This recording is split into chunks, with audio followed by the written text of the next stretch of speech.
Hello students, welcome to One Day Law Revision Module 10 Right to Constitutional Remedies, that is Article 32 to 35. Let's quickly go through the synopsis first. Here we will see enforcement of fundamental rights, procedure in enforcement of fundamental rights, power to issue writs, directions or orders, types of writs, comparison between Article 32 and Article 22 to 6, public interest litigation, fundamental rights during emergency, power of parliament to modify fundamental rights with respect to some forces, fundamental rights during operation of martial law, legislation to give effect to fundamental rights. So let's get started. Topic number 1 is enforcement of fundamental rights. To enforce the fundamental rights, supreme court को एक power दिया गया है under article 32. The Supreme Court has been empowered under Article 32 to issue writs of various forms. अब पहले तो writs क्या होता है? Writs are like a written order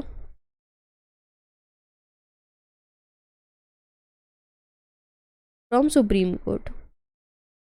Can be from High Court, which we will see in the later part of this module, or High Court that commands constitutional remedies. क्या देता है वो? Constitutional remedies for citizen of India, for citizen against violation of their fundamental rights.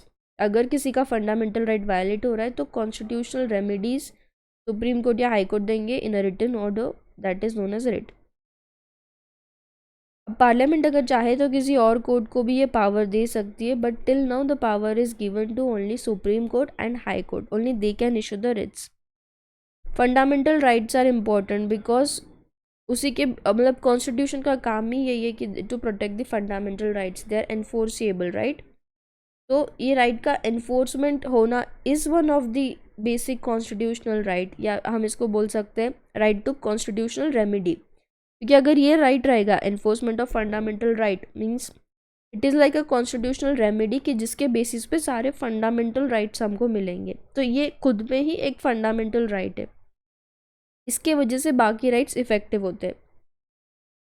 अब हो सकता है कि may be due to some citizen, private body या गवर्नमेंट किसी की वजह से हमारा राइट वायलेट हो जाए, तो in that case we can seek the constitutional remedy from the court. So it is the fundamental right of the citizens that whenever there is a violation of their fundamental rights, they can approach the Supreme Court or High Court of the state. Supreme Court और High Court के पास power है that they can issue directions, they can order, they can writ for the enforcement of fundamental rights. They can also award compensation to the victim. Victim को compensation award करने का भी right है, and punishment to the violators जिसने law break किया. Procedure in enforcement of fundamental rights. By law the procedures are given in the law कि किस तरीके से फंडामेंटल राइट्स को एनफोर्स किया जाएगा. Enforcement of claims which are embodied in executive titles और authentic documents and conducting the securing of claims. तो पहले तो किस तरीके से प्रोसीजर को एनफोर्स करना है, किस तरीके से फंडामेंटल राइट्स को एनफोर्स करना है उसका प्रोसीजर है, और फिर जो गलत है उसके साथ तो क्या पनिशमेंट होगा वायलेटर के साथ वो उसका प्रोसीजर है, और जिसको क्लेम मिल रहा है उसके क्लेम्स को सिक्योर करने का this is a security procedure. तो these all are given in the law. Individual claims भी लॉ में दिए गए हैं, and the enforcement procedure and security procedure shall be initiated on motion of enforcement creditor. Power to issue writs, directions और orders, types of writs. तो हमने क्या देखा, रिट क्या है? एक रिटन ऑर्डर है which is issued by a body with administrative और जुडिशियल जुरिस्डिक्शन. यहाँ पे हमारा बॉडी कौन है? Supreme court. ठीक है. This body is generally a court for enforcement of law of any of the fundamental rights confirmed by part 3 of Indian constitution. Part 3 governs the fundamental rights, and to protect them there is a body that is Supreme Court. So the constitution has empowered the Supreme Court to issue writs. अब यहाँ पे 5 तरीके के Ritz होते हैं, हम एक एक देखेंगे. तो पहले रिट का मीनिंग समझा कि सुप्रीम कोर्ट एक रिटन ऑर्डर देता है जिसमें वो कॉन्स्टिट्यूशनल रेमेडीज दे रहा है किसको, जिसके against there was a violation of fundamental rights.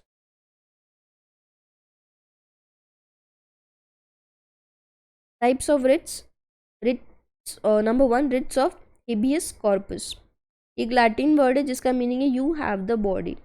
मतलब यहाँ पे it is giving a command, it commands an individual और government official who has restrained another to produce the prisoner at a designated time and place physically before the court and justify the prisoner's detention।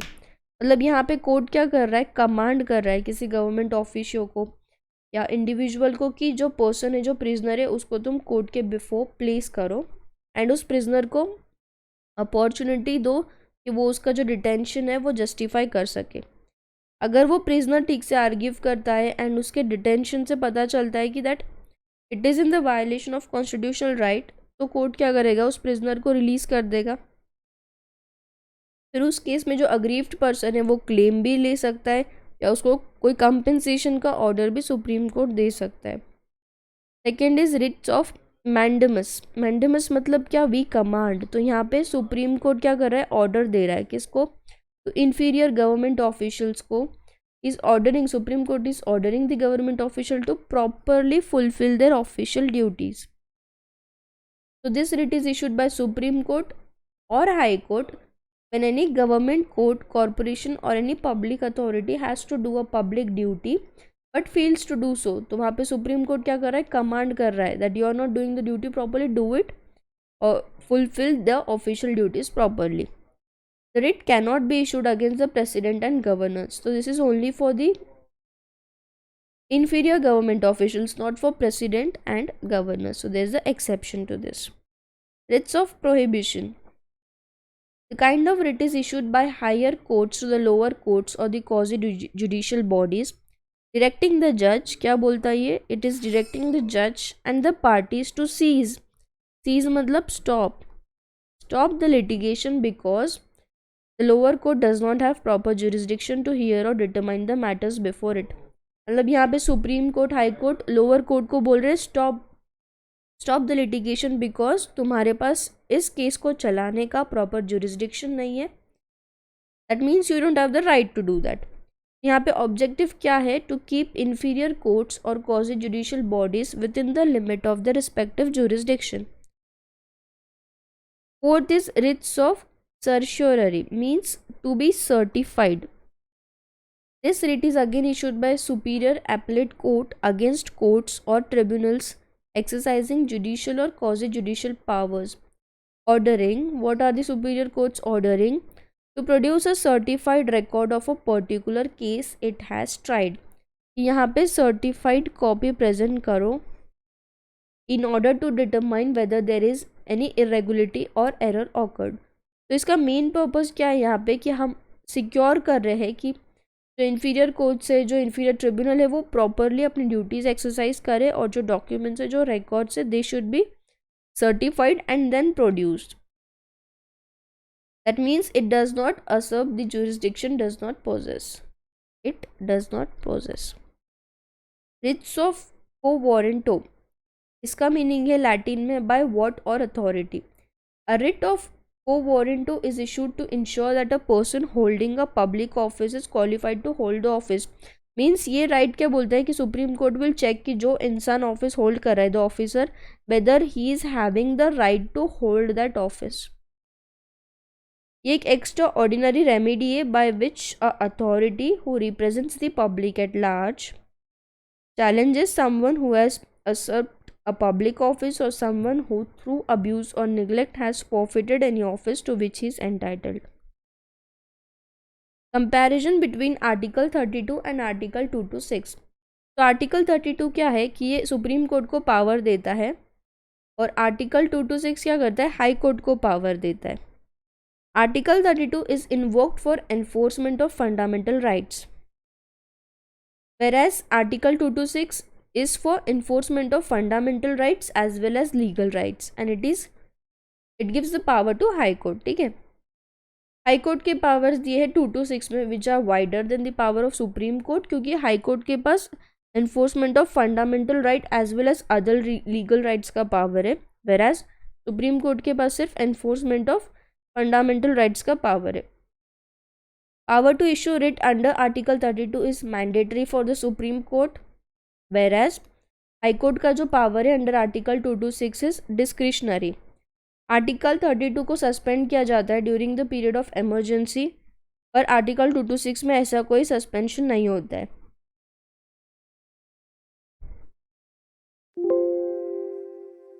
तो high court का जो territorial jurisdiction है वो article 226 में दिया गया है और सुप्रीम कोर्ट का आर्टिकल 32 में.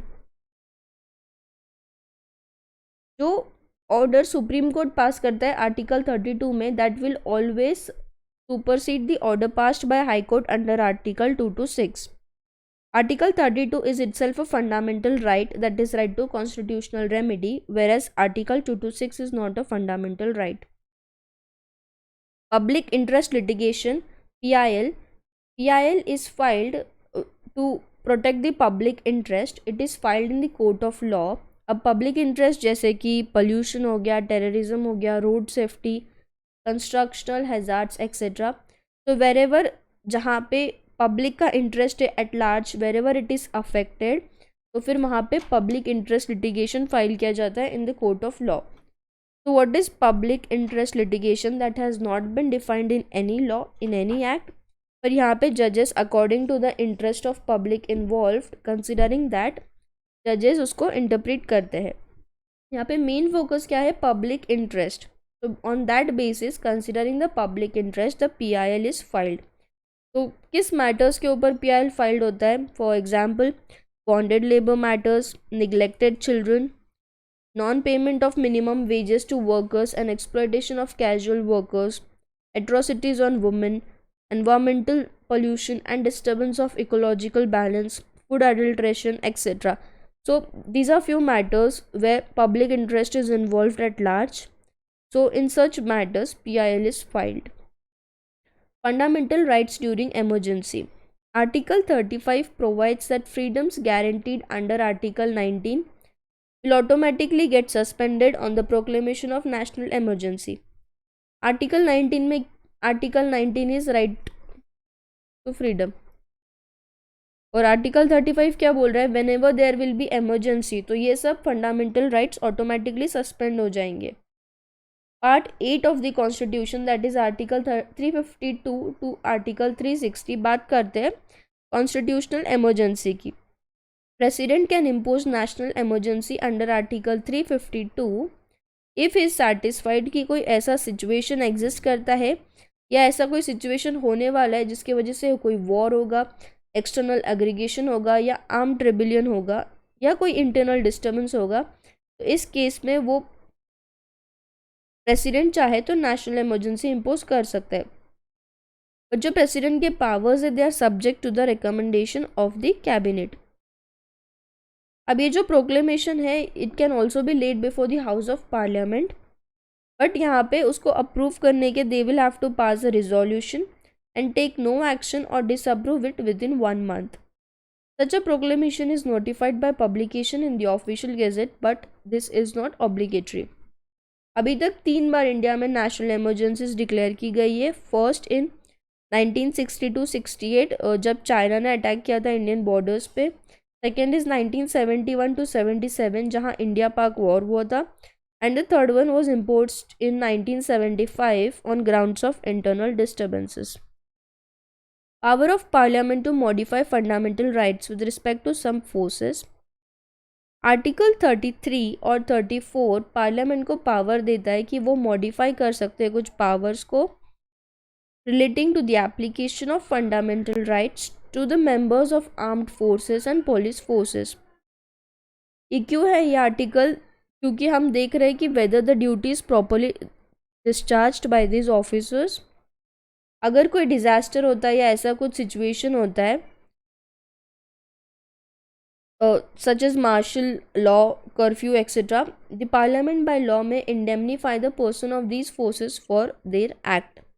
Article 33 empowers the parliament to restrict और एब्रोगेट. एब्रोगेट मतलब repeal the application of the fundamental rights in relation to the armed forces, parliamentary forces, police etcetera. But इसका मतलब ये नहीं कि आर्टिकल पूरा ही रिपील कर रहे पूरे राइट्स को. इस ऑपरेशन मतलब the operation of this article depends upon the parliamentary legislation. Through this legislation don't need to refer this article. और आर्टिकल 34 क्या करता है, फंडामेंटल राइट्स को रेस्ट्रिक्ट करता है. एंड जैसे कि जहाँ पे मार्शल लॉ है in that area. Fundamental rights during operation of martial law. Article 34 बात करता है restrictions on rights, fundamental rights confirmed by this part while martial law is in force in any area. तो यहाँ पे क्या दिया है आर्टिकल 34 में, पार्लियामेंट में by law indemnify any person in the service of union और स्टेट और एनी अदर पर्सन. ठीक है, हमने पहले ऑफिसर्स के एग्जाम्पल देखे थे. In respect of any act done by him in connection with maintenance of order. अगर वो कोई एक्ट कर रहा है in connection with maintenance of order in any area which is within the territory of India when martial law was in force or validate any sentence passed, तो फिर punishment inflicted, forfeited order or other act under the martial law in such area will prevail. Legislation to give effect to fundamental rights. Article 35 बात करता है legislation to give effect to the provision of this part. Notwithstanding anything contained in the Constitution, article 35 बोलता है कि parliament के पास कुछ powers नहीं है. Parliaments and the legislature of a state shall, मतलब पार्लियामेंट के पास पावर है एंड लेजिस्लेचर के पास नहीं है power to make laws with respect to any of the matters which under clause 3 of article 16 या clause 32. Article 32, Clause 3, 33, 34 may be provided for by law made by the Parliament. Legislature के पास वो power नहीं है. And also punishment prescribe करने का या declare करने का पावर भी नहीं है. और पॉइंट बी है any law in force immediately before the commencement of constitution in the territory of India, उससे रिलेटेड मैटर्स और providing for punishment thereto subject to the terms thereon to adaptation and modification that may be made therein under Article 372 continue in force until altered or repealed or amended by the Parliament. So this was the topic rights to constitutional remedies, जहाँ हमने देखा कि fundamental rights enforce करना is also one of the fundamental right. So right to constitutional remedies, अगर किसी को basic fundamental rights भी नहीं मिलते हैं तो सुप्रीम कोर्ट के पास जा सकता है. He can go and file the writ. Procedure in enforcement of fundamental law. Power to issue writs. हमने टाइप्स ऑफ रिट्स देखे, 5 टाइप्स देखे. आर्टिकल 32 आर्टिकल 2 to 6 का कंपैरिजन देखा. This talks about supreme court power, this talks about high court power.